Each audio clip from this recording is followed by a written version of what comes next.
Oke nih Pak, pertanyaan-pertanyaan nih dari RA Dini Fatmarlina, Ibu Dini ya, bertanya trigliserida tinggi, bagus gak sih Pak makan kambing? Nah, silakan Pak.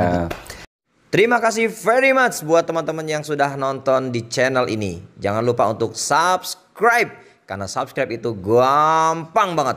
Ditunggu ya, 1, 2, 3, subscribe sekarang.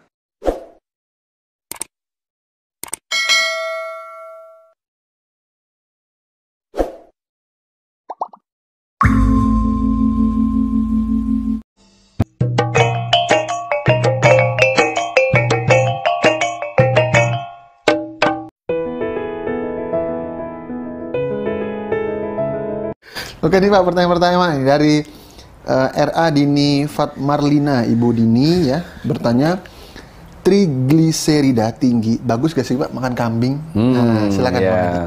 Ini tadi ya, jadi menariknya kambing ini kalau misalnya teman-teman yang tadi sudah saya contohin, misalnya yang darah tinggi atau ada kolesterol, trigliserid, lemak dalam darah ya, atau kental darahnya. Nah ini juga bisa ini ya, dia bisa untuk mengencerkan darah ya. Sekaligus mungkin saya akan bahas tentang ternyata kalau teman-teman ya, Bapak Ibu sekalian rutin atau seneng atau suka makan daging kambing ya. Di dalam daging kambing ini dia juga ada seleniumnya. Selenium itu apa Pak fungsinya Pak? Ada seleniumnya, ada toninnya, ada B12 ya, yang itu fungsinya untuk anti depresi. Jadi kalau misalnya teman-teman yang suka makan kambing, insya Allah akan terhindar dari stres ya. Kalau anti depresi berarti kan stres itu lewat ya. Depresi ini kan di atasnya stres gitu kan. Nah artinya senang, akan membuat enjoy, nyaman gitu kan, karena dia ada seleniumnya tadi. Ada seleniumnya, ada toninnya, ada B12-nya. Nah akan membuat tenang, senang, nyaman gitu kan.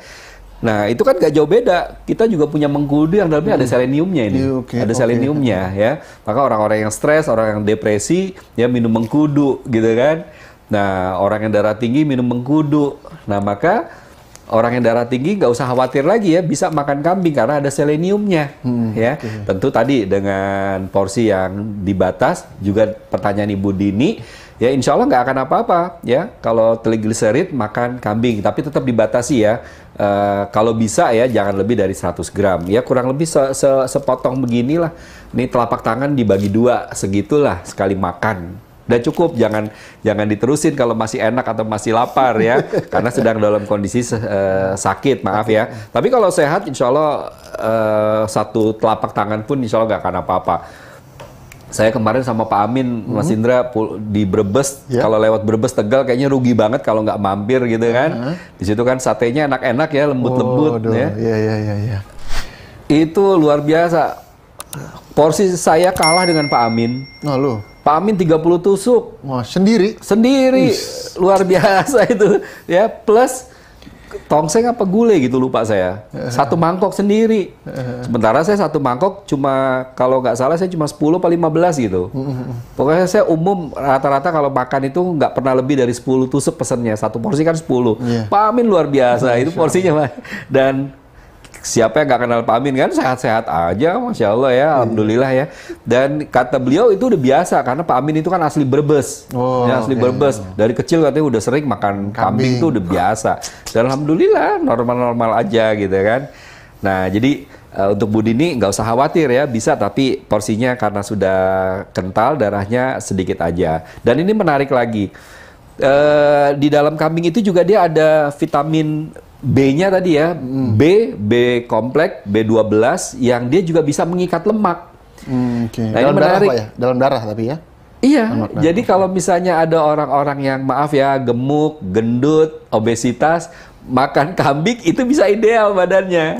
Bisa ideal ya. Jadi menu kambing ini bisa dijadikan menu diet ya. Yang lagi program diet bisa dijadikan daging merah kambing ini sebagai santapan menu diet ya.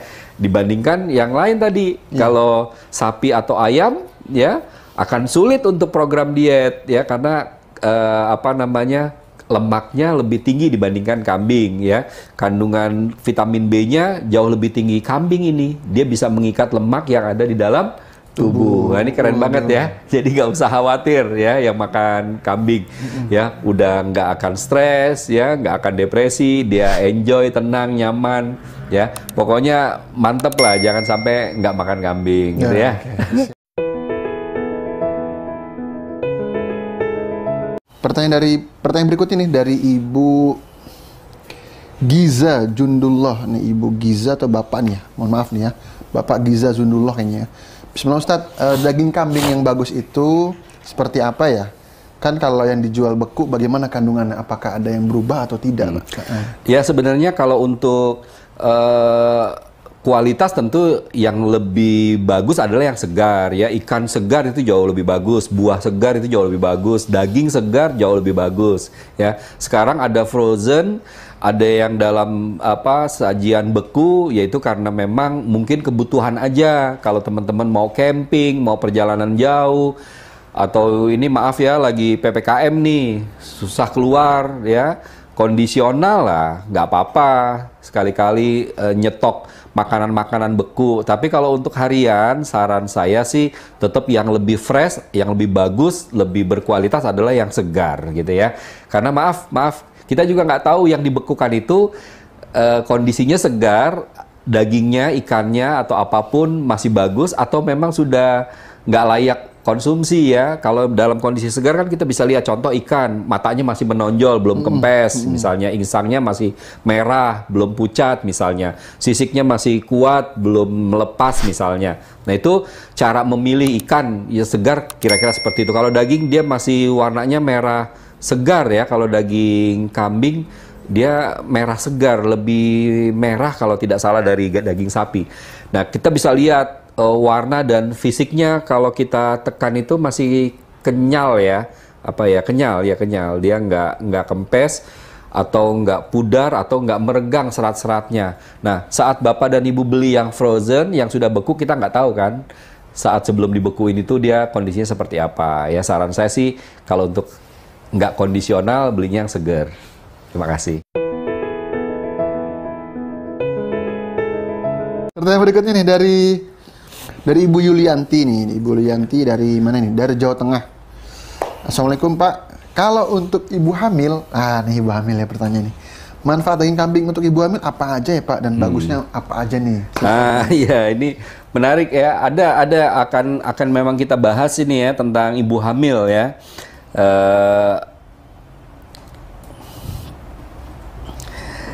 Jadi ini juga bagian yang bagian yang paling juga sering disampaikan ya, lagi hamil nggak boleh makan daging kambing gitu kan, nanti panas.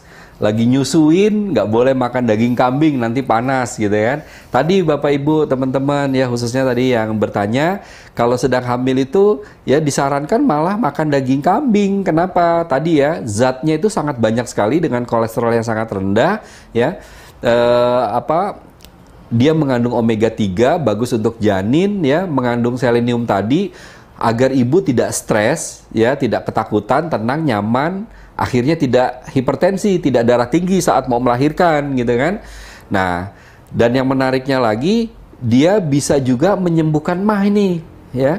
Jadi kalau misalnya teman-teman ada yang punya sakit MAH, kan biasanya kalau makan yang asam-asam ya, apalagi daging ya, ayam yang sifatnya asam gitu ya, itu pasti tambah sakit atau produksi asam lambungnya akan meningkat. Tetapi Masya Allah, dengan mengkonsumsi daging kambing, asam lambung tidak akan meningkat dan dia tidak bersifat asam.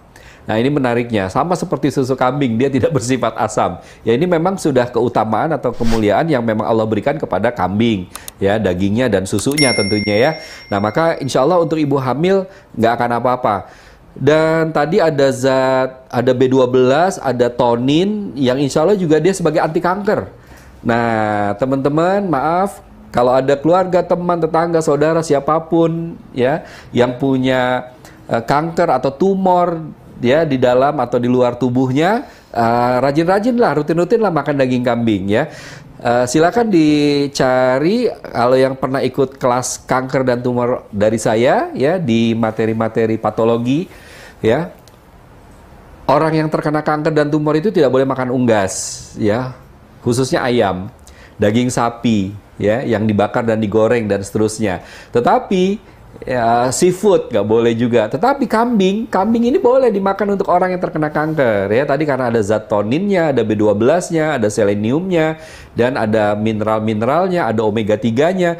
Insya Allah dia bisa membantu membunuh sel kanker yang ada di dalam tubuh ya. Nah, untuk ibu hamil juga boleh. Kenapa? Karena itu untuk menjaga si ibu dari sel abnormal juga nanti kepada janinnya. Insya Allah akan jauh lebih baik gitu ya. Jadi tapi tetap dibatasi ya, jangan berlebih. Kalau untuk yang sehat ya 100-150 gram sekali makan insya Allah masih nggak apa-apa. Tetapi untuk yang sudah kondisinya tadi seperti yang trigliserid ya, tentu tidak hanya dengan kambing saja Bapak Ibu bisa sembuh. Kalau mau lebih cepat ya nggak aneh, nggak asing lagi kan. Kita produk HN ini sangat banyak testimoni, bukti yang sudah kita sama-sama ketahui. Allah bantu keutamaan dari produk-produk HNI, orang-orang bisa sembuh dengan trigliserid ya, tinggi hanya dengan menggunakan zaitun, mengkudu. Ini paket lengkap ya. Kalau teman-teman yang masih ketakutan dengan kambing, ada zaitun, mengkudu, gamat atau dipskua sama madu habat ya. Ini bisa dikonsumsi rutin ya. 4 herba ini bisa dikonsumsi rutin ya. Misalnya mau dicampur semua boleh, gamat dicampur zaitun dengan mengkudu ya, tapi tunggu airnya dingin dulu baru dicampur madu boleh. Tapi kalau misalnya mau air yang panas atau hangat, ini aja 3, zaitun, mengkudu sama gamat ya, dicampur jadi satu, dikocok atau diaduk dalam gelas, diminum, baru didorong dengan madu boleh sebelum makan kambing ya. Setelah makan kambing, kalau memang ada penyakit, kalau sehat ya insya Allah ini udah bagian dari preventif. Untuk yang tadi trigliserid boleh juga mengkonsumsi ini, tambahin trigliserid, tambahin itu apa namanya, pegagan atau teh centella yang tadi Ibu Dini ya, atau madu SJ boleh ya. Terus ya udah ini cukup ya, dipskua atau gamat, mengkudu, zaitun, madu, insya Allah bisa untuk trigliserid. Nah, untuk ibu hamil juga ditambahin herba-herba ya, khusus untuk ibu hamil supaya bagus janinnya, protein bagus kan. Nah, ikan, daging kambing, gamat, dipskua, susu kambing, madu, spirulina, madu SJ, N-green gitu ya, zaitun, sari kurma ya, ini bagus banget. Sari kurma jangan sampai nggak dikonsumsi itu untuk ibu hamil, ibu menyusui. Ya untuk kita semua ya, sari kurma, karena itu mineralnya bagus banget ya, zat aktifnya itu kompleks banget, dan juga salah satu makanan atau buah favoritnya Rasulullah ya. Seperti itu. Mudah-mudahan terjawab ya yang ibu hamil. Pertanyaan berikutnya nih ya, dari Ibu Eni Sulistiawati, kayaknya kenal nih, Mitra Pak Madi kayaknya nih ya, dari Depok ya kalau nggak salah. Pak, kalau wanita bagusnya konsumsi banyak sayur, tapi ternyata daging kambing bagus juga ya buat wanita. Seberapa sering wanita boleh konsumsinya, Pak? Ya, Bu Eni Sulistiawati. Soalnya tuh jauh, Cikarang Barat. Oke, bukannya Depok, Pak. Ini Bu Eni Sulistiawati. Oh, Bu Eni. Bu Eni masih ini deket, nah, iya Tanah kan? Sareal, Bogor. Bu Eni itu bukan nanya, itu mancing. Oh, mancing. Ngetes itu. Oh, beliau dosen KHT juga. Bu Eni ini pertanyaannya bukan, jawabannya bukan buat Bu Eni, untuk semua. Bu Eni udah tahu jawabannya insya Allah. Jadi kalau perkara makanan laki-laki dengan perempuan, rumusnya kan udah sering juga saya sampaikan ya, 70%, 70 banding 30 kira-kira seperti itu ya. Kalau laki-laki karena sifatnya panas, sifatnya asam, maka makanan yang terbaik untuk laki-laki yang sifatnya panas, asam. Jadi laki-laki ya bagusnya makan kambing, minum susu kambing, makan duren, makan mangga, pokoknya yang panas-panas ya, seafood ya. Nah, tapi nggak boleh 100%, 30%-nya penyeimbang, karena walaupun laki-laki itu sifatnya panas, organ-organ tubuhnya juga ada yang sifatnya basah ya. Organ padat itu jantung, ya, terus kita punya ginjal, ya, kita punya hati, organ-organ padat nih, kita punya paru-paru, kita punya limpa, ini semua organ padat yang sifatnya basah. Nah, maka kita juga butuh makanan-makanan yang sifatnya basah, buah dan sayur yang sifatnya basah 30%. Nah, kalau untuk perempuan tadi ya, ternyata kambing bagus juga dimakan oleh wanita. Ya, dimakannya juga nggak boleh banyak-banyak ya. Walaupun kambing ini juga punya sifat basah, ya dia tidak seperti daging merah yang lain, ayam atau sapi gitu kan, atau apapun ya.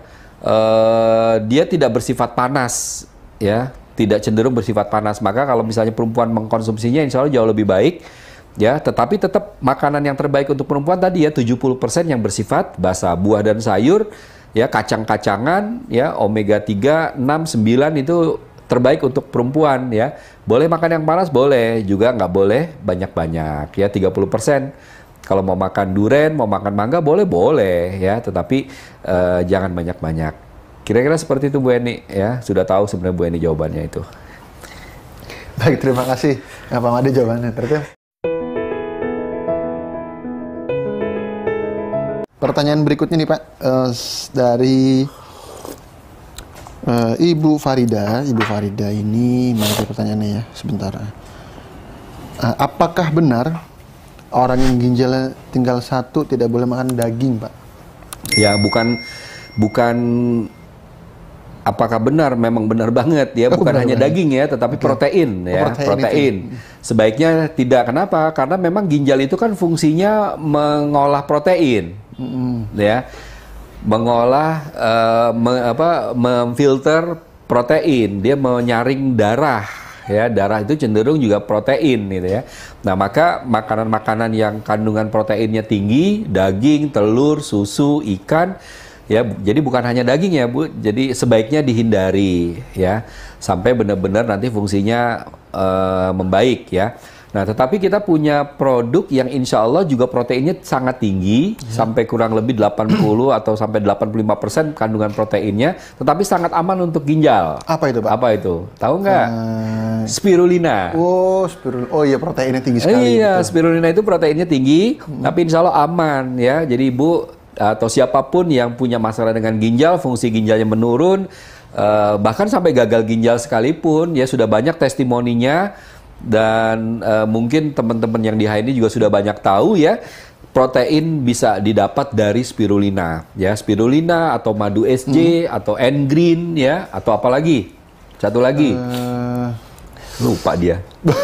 Steam fiber. Steam fiber. Ya. Terus sering minum, tapi nggak tahu tuh ternyata bisa Ya, itu. jadi ada 4 produk protein yang cukup tinggi di HNI, insya Allah sangat aman untuk orang-orang penderita ginjal atau fungsi ginjalnya bermasalah ya. Spirulina, steam fiber, N-green, satu lagi madu SJ. Jaga. Wah. Oke ya, semoga terjawab ya Bu. Terima kasih. Terima kasih pertanyaan Ibu Farida ya. Nah. Pertanyaan berikutnya ini Pak, dari Ibu Suryati nih. Kalau daging kambing sama daging domba sama tidak ya? Secara postur tubuh kan berbeda. Terima kasih. Beda, kambing sama domba beda. Oh, beda. Beda. itu, Jadi kambing lebih aman dibandingkan domba. Oke, lebih aman. Ini luar biasa nih yang bertanya. Pertanyaannya cerdas. Ya, cakep, pinter. Jadi beda.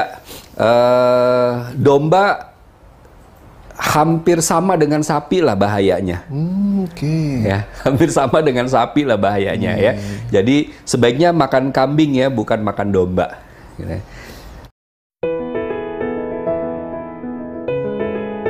Pertanyaan berikutnya nih dari siapa lagi yang kalau kata Ibu Rohma Bapak Rohma nih. Berarti kalau yang sudah punya penyakit makan sate kambing lebih baik tidak pakai nasi ya Pak? Gitu. Iya, betul. Betul ya? Betul. Jadi makan kambingnya aja ya itu udah cukup banget itu ya, 100 sampai ya 100 gram lah Pak, cukup insya Allah ya. Udah kalau untuk yang sakit ya nggak mantang-mantang banget lah ya. Dan insya Allah tadi kalau misalnya kambingnya di sup atau di santan jauh lebih aman. Kalau di santan kan kayak apa ya, gulai kambing atau tongseng. Itu kan banyak sayurnya. Ya, coba deh kalau beli tongseng. Paling daging potongan dagingnya cuma 7 potong, kolnya sama tomat yang banyak gitu kan. Kol, tomat, bawangnya banyak banget sama cabe. Jadi ya sehat insya Allah ya.